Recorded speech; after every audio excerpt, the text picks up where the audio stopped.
வணக்கம். இப்போ என்ன ரெசிபி பண்ண போகிறோன்னா கத்திரிக்காய் பிரட்டல்.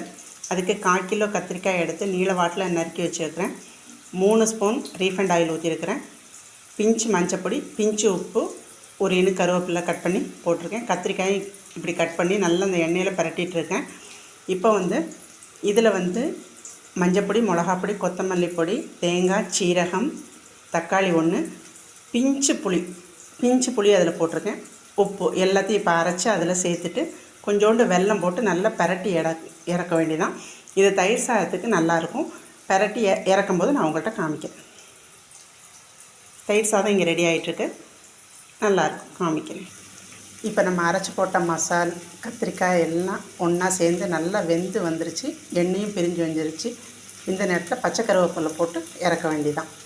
இன்றைக்கி ரெசிபி தயிர் சாதமும் கத்திரிக்காய் பிரட்டலும் தான். இந்த ரெசிபி பிடிச்சுன்னா நீங்களும் இதே மாதிரி செஞ்சு சாப்பிட்டு டேஸ்ட் பாருங்கள். நன்றி.